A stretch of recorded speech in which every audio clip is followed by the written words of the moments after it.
to A Necessary History, a space where black men aged 60 and up share the wisdom, the wounds, and the wins of a life fully lived. I'm your host, Ron Johnson, and in each episode, we sit down with men who have walked through segregation, resistance, resilience, and reinvention to ask, where did you come from? What did you survive? And what do you want the next generation to know? These are real voices with real stories told from a necessary history. Let's begin. Yeah. Or Yeah. some family. Yeah. But you don't go to restaurants. Yeah. That's interesting. And I can relate to that simply because, I lived in Santa Barbara. Right. And so in the summertime, we would come to Los Angeles to visit my grandmother, my dad's mother. Mm-hmm. And stopping at McDonald's on the way to Los Angeles. He had 4 kids. Was a treat because that's the only time that I ate food outside of the house. Mm-hmm. My stepmother cooked every day. Yeah. And that was the only time we ate food out. So that was a major treat. Yeah, I bet. Major treat. Yeah, huge. And we didn't. I didn't even know what a Big Mac was, so it was just just a little hamburger. What was it, 25 cents? Yeah. So he spent every bit of $7. Yeah. And crying about that? Yeah. That's crazy.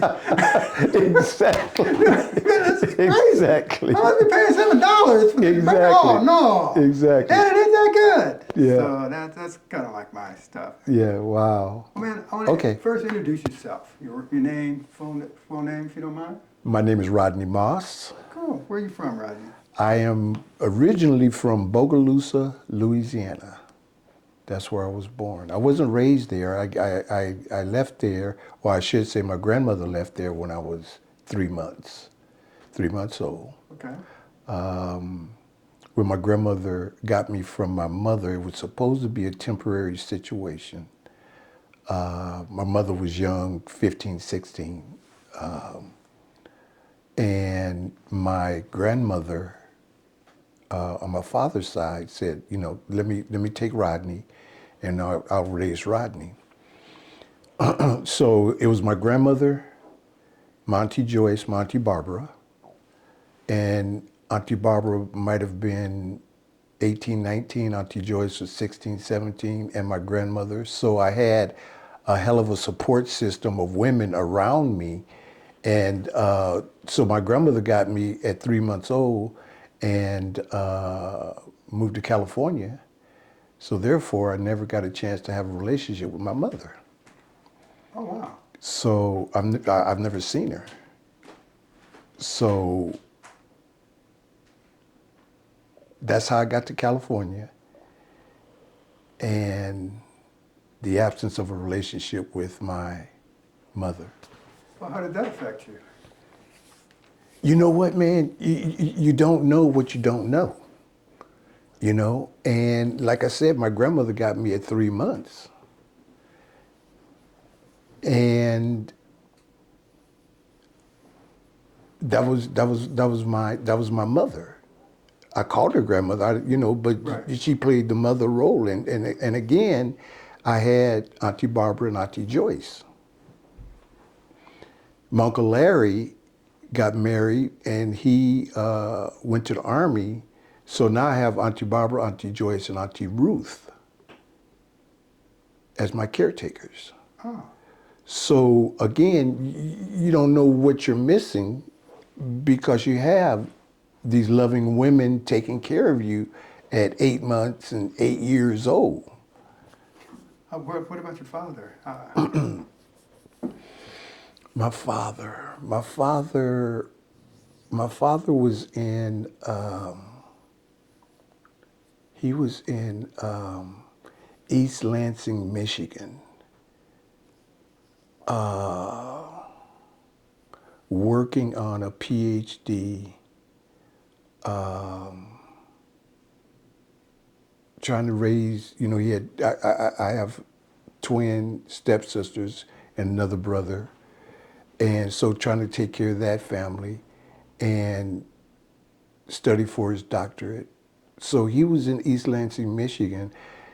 Never had a really deep relationship with him until he came to get me in 1964 to go to Santa Barbara. How old were you then? I was entering junior high school, so 12, Okay. 12, yeah, 12, Okay. How old are you now? 73. 73. Wow, Okay. wow. You got to cut that out the thing, man. No, I can't cut that out. That's important. Yeah, Wow. so no interaction with him until 1964. Really? So how did your family shape your view of manhood? Wow.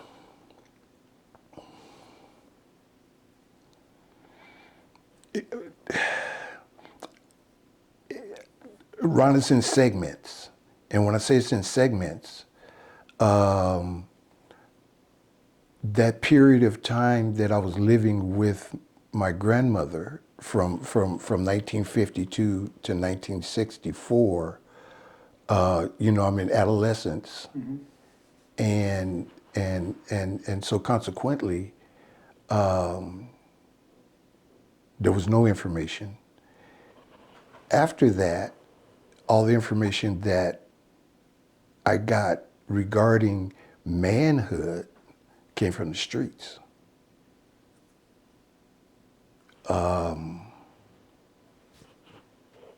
Yeah, it came from the streets. Okay. Well, where did you get your values from? Did the values come from the household? Did it come from the women? Where did your values come from? Absolutely, absolutely. They came from my grandmother. My grandmother was an extremely kind woman. Extremely kind woman. She's of that generation. She was born in 1913. So she was of that generation that everybody eats. I'm not just going to eat. The neighbor eats, I eat, the kids eat, everybody eats. So she doesn't know how to make a pot of greens for two people. The pot of greens might be this deep, Right. and three people are eating it. You know what I'm saying? So, yeah, absolutely. My moral values, my understanding of humanity, so to speak, came from her. With me being a single dad from 1991 to 1995 Mm-hmm. helped me a great deal in understanding what I had to do on a daily basis. Yeah, being a single dad, man, that was yeah. I just had this 8-month-old baby, and every day you got to make it work. Well, we'll get to that in a Yeah. second. We'll get to that in a second. Okay. Um, what role did education play in your life? Wow. Wow.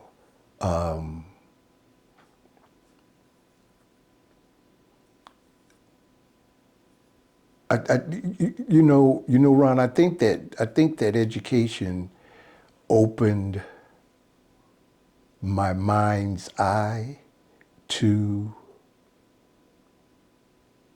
the understanding that, number one, the world doesn't revolve around me, that there are being encapsulated in a neighborhood or in a community that looks like you. You're protected, so to speak, insulated. Education, grade school was grade school. I didn't have anybody say you can't do this and you can't do that and don't do this and don't do that. I didn't have anybody say that. And this was in Santa Barbara, right? No, in elementary school was in Los Angeles. Los Angeles? Okay. So that summer between elementary school and junior high school is when I moved to Santa Okay. Barbara. My father came into my life, Okay. and I moved to Santa Barbara. But education, education, especially in Santa Barbara, I feel as though it was excellent. Again, that was junior high school, so that was 1964 to 1967. But in the same token, I was the only African American kid in the junior high school. But I didn't know that I was different. So you didn't feel any, it was, everyone treated you like Bobby sitting next to Yeah, you? yeah. In the school, it was when I got outside of the school that I ran into the ignorance of other kids. And what I mean by that is playing in city football games, baseball tournaments. The first time I got called the N-word was during a baseball game. The tragedy about that is that there was no one there to protect me. Really? No one. I'm coming up to bat, and the third baseman is calling me the N-word. He's coming up to bat. He's coming up to bat. No one said, hey, that's wrong. No one said, hey, apologize to him. Nobody kicked him out of the. It was a Santa Barbara Junior League All-Star game. How old?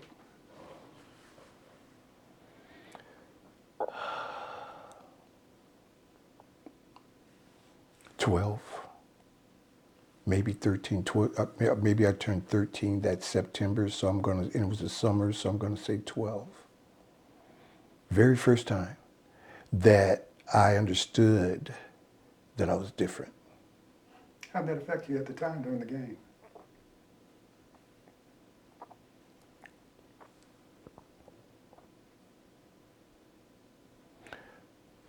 Ron, my whole life I've had to internalize stuff. The racism, the language, the ugliness of society.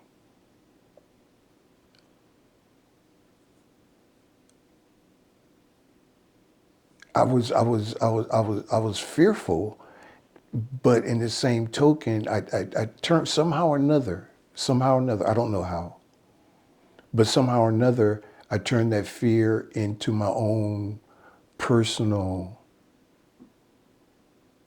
mission.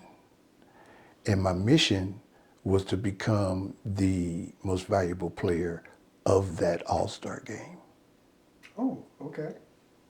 So at the banquet after the All-Star game, they had to give me the trophy. Did you get it? I got it.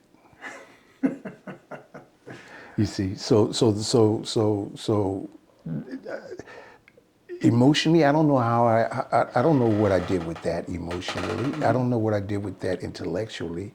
I just knew that I had to prove to you that I'm an outstanding baseball player.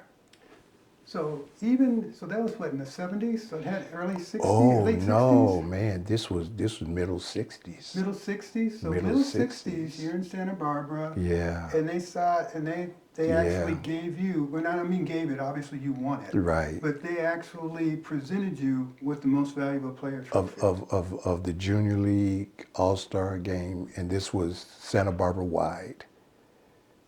You know, African Americans lived on the south side of Santa Barbara. Okay.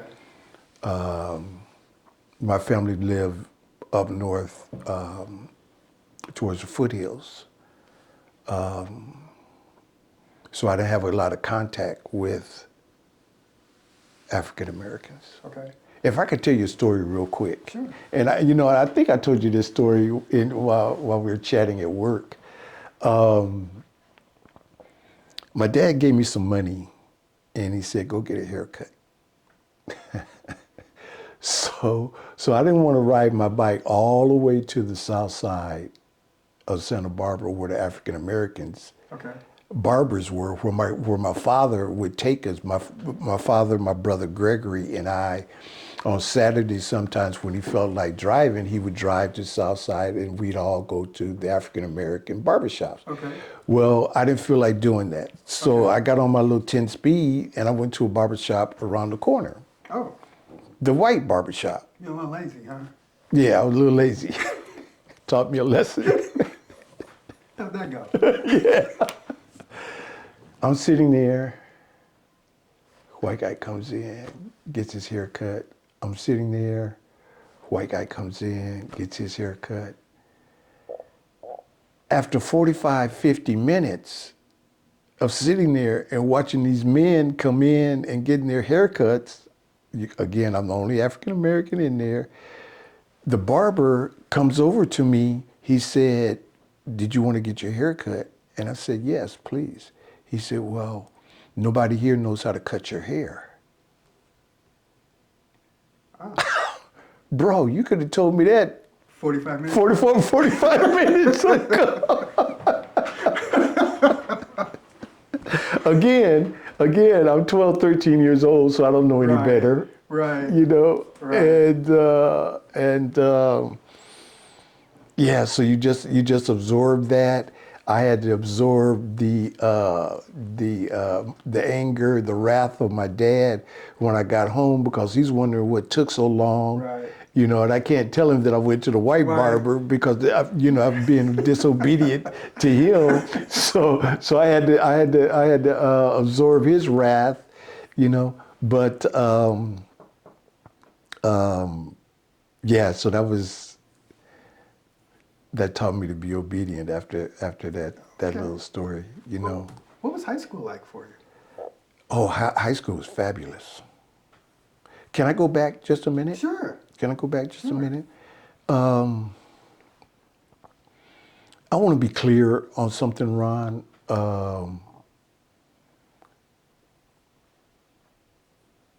In growing up and being in the streets as much as I was in the streets, even in Santa Barbara,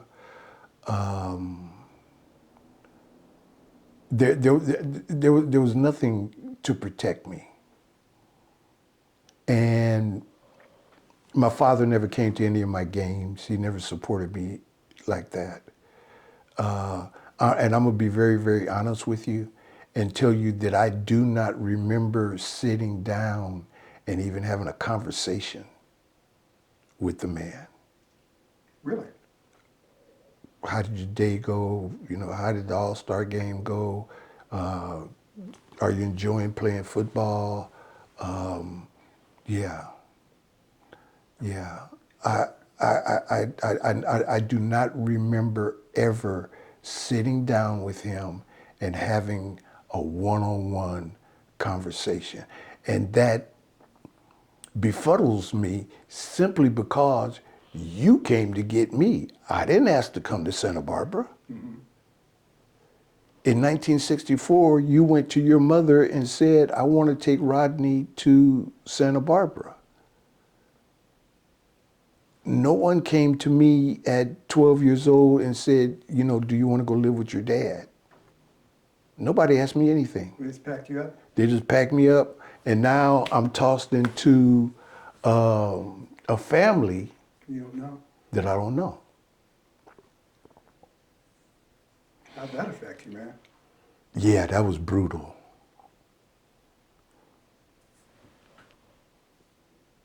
Emotionally, spiritually,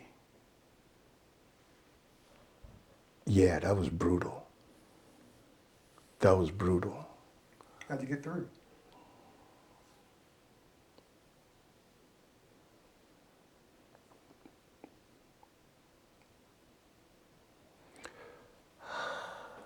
I'm sorry, bro. It's okay.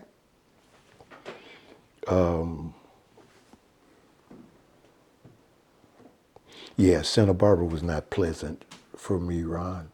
How did I get through?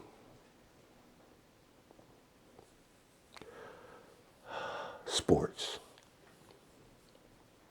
Because I wasn't a great student, so I couldn't get accolades as student. You know. Thank you. Thank you. So sports has always been my Outlet. outlet. So with your father, what type of relationship did you have with him then? That's just it, bro. That was it? That was it. So he really didn't, he came in, got you, and Yeah. basically you raised yourself? Or did brothers and sisters have brothers and sisters? My brothers and sisters, the twins were like 6 years younger than me. Mm-hmm. You know, and remember, I'm 12 to 15 years old. Right. So the twins, the girls are younger than me. My brother Gregory's like 3 years younger than me. So you know, he was 8, 9, 7, 8, 9. You know, so I couldn't interact with him because he was too young. Luckily, maybe a quarter of a mile from my house, there was Peabody Elementary School. Now, Peabody Elementary School had a huge field, and that's where the neighborhood kids would go, and we would play our sports.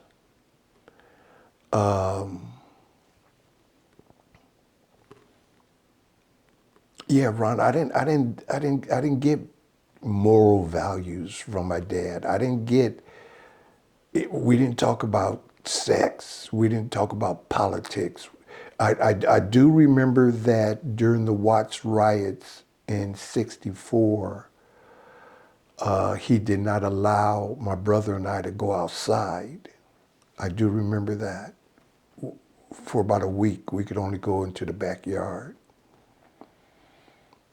protecting us, you know, from whatever may have happened. Was anything happening up in Santa Barbara? Not at all.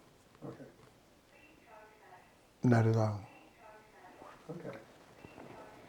But I guess that was his way of protecting us, Ron. Mm-hmm. And so we couldn't go. Interesting. And we couldn't go to Peabody and go play. You know, Peabody had a little softball field and a basketball court and, Mm-hmm. you know, big grass field where we played touch football.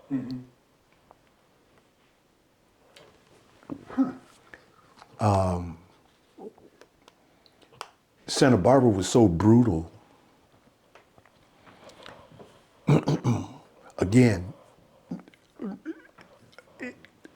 in the household, there was never even anyone to protect me.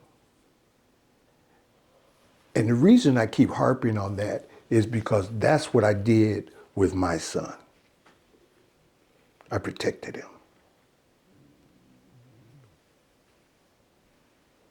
I was always there. He didn't have to walk home from school. He didn't have to ride bikes from school. I made it a point to always being there. Even though my marriage had broken up, I never went more than 30 hours without seeing my child. Okay. I was adamant about that. Almost lost a job behind that. You know. Right. So when I talk about the psychological and the spiritual brutality that was going on in Santa Barbara, we would all sit at the table, maybe this big.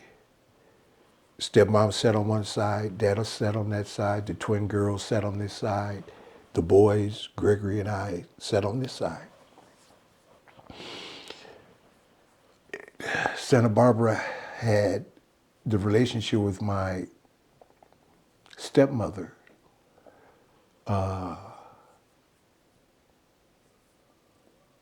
had deteriorated to the point, I'm 13, 14 years old now, getting ready to come back to Los Angeles, had deteriorated to the point where everybody had a place setting.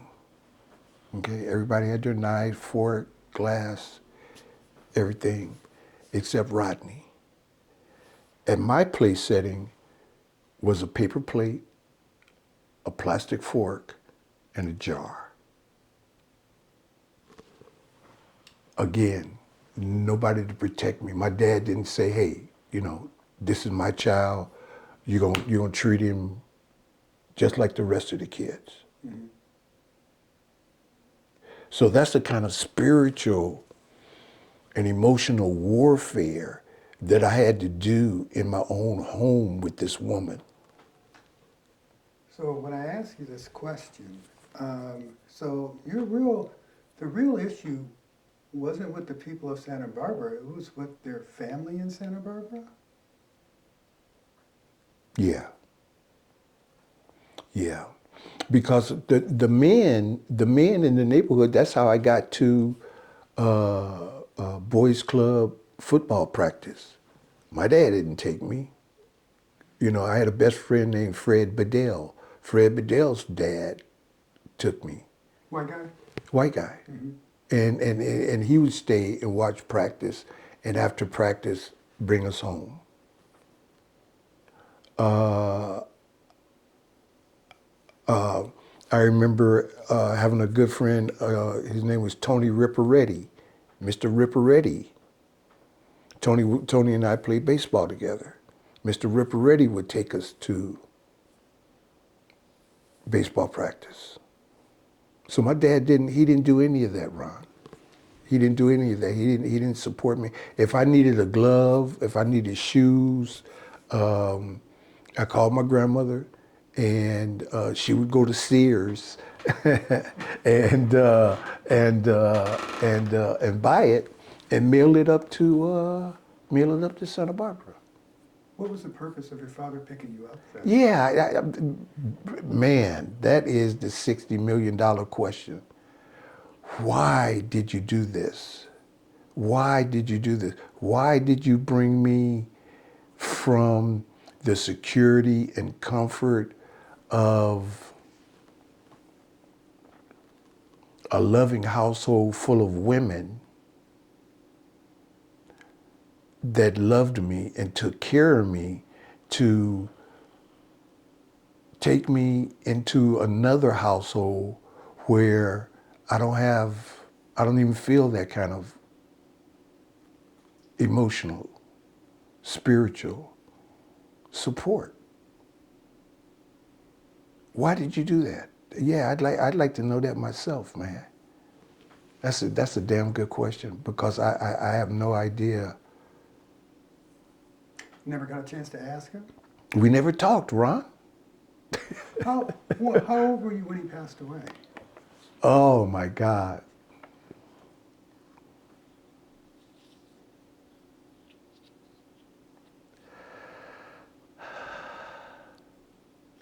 I want to say 28. How did that affect you when he passed away?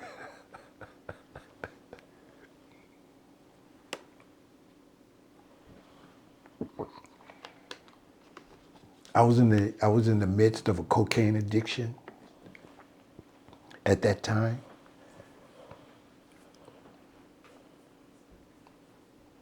So I didn't feel anything. Again, it's not that I lost, because we didn't have a relationship when he had me. We didn't have conversations when we had me. So it's not like I lost an appendage, an emotional, spiritual appendage, Right. because there was nothing there that tied us together. I do remember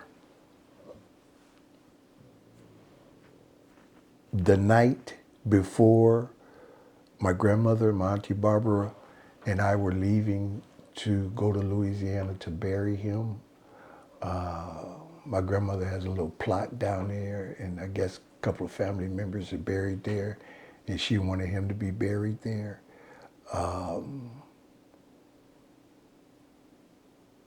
I stayed up all night doing cocaine. Maybe that was my way of burying the pain. Mm-hmm. While in Louisiana at the funeral, I was full of cocaine. So I didn't. And when I think about it, man, just think about flying from Los Angeles to Louisiana in 1980, 1981, 1982 with $5,000 worth of cocaine on your person.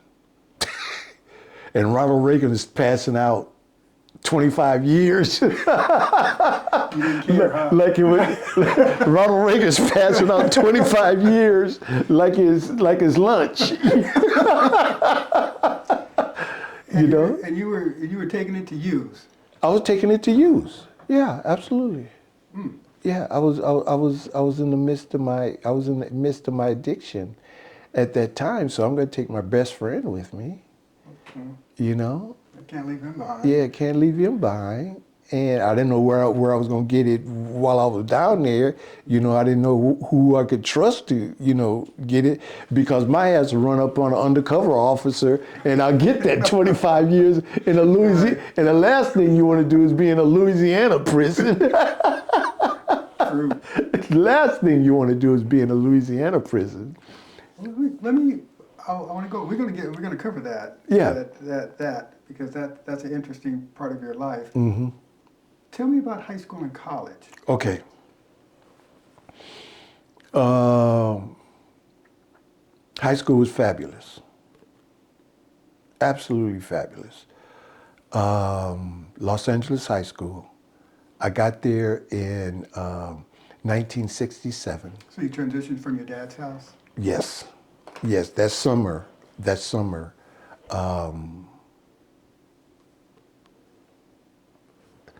Every summer I came to visit my grandmother, and then before school, maybe a week, 2 weeks before school started, I would go back to Santa Barbara, start 7th grade, 8th grade, ninth grade. So I'm in Los Angeles, visiting my grandmother, thinking that I'm going to go back to Santa Barbara, go to San Marcos High School. My dad calls my grandmother, his mother, and basically says, we don't want Rodney to come back. Oh. Ouch. Yeah. How'd you feel? Bewildered. Again, why did you do this in the first place? Yeah, that's the question, man. I would love to have the answer to that question. I would love to have the answer to that question. Was that one of the last times you saw him? That was the last time that I saw him, absolutely. 1967. And I didn't see him again until we were getting ready to bury him in the early 80s. Wow. So I never went back to Santa Barbara to visit, or I never got a phone call, son, how you doing? How's everything? Is there anything that you need? I never communicated with him again once I left Santa Barbara. But Ron, to answer your question, Los Angeles High School was wonderful. Off Olympic? Yeah, Olympic and Rimpau. No, I think my wife's, her father graduated from there. Really? Mm-hmm. Really? Mm-hmm. So my grandmother says, Oh man, that was, I don't know how much time you have on how long this interview is supposed to go, bro, because I got a million stories. I know you do. I know you do. I got a million stories. Okay, 1967. I'm in Los Angeles. It's the summer. School doesn't start until September. My father calls my grandmother, says, we don't want Rodney to come back to Santa Barbara. Okay, I'm in Los Angeles. Now, Are you happy with this, or are you kind of, what's your feeling on that whole thing? oh, bro, I was thrilled, man, because I wasn't going to get beat up anymore. Okay. I wasn't going to get beat up anymore, not physically, but emotionally and spiritually. Mm-hmm. I don't have to do battle anymore. So yeah, I was thrilled. I was thrilled. And you got to understand, Ron, I love my grandmother to death. Mm-hmm. To death. That's your mother. Yeah, so to be back with her, man, I was absolutely thrilled. That summer before starting school, again, 1967,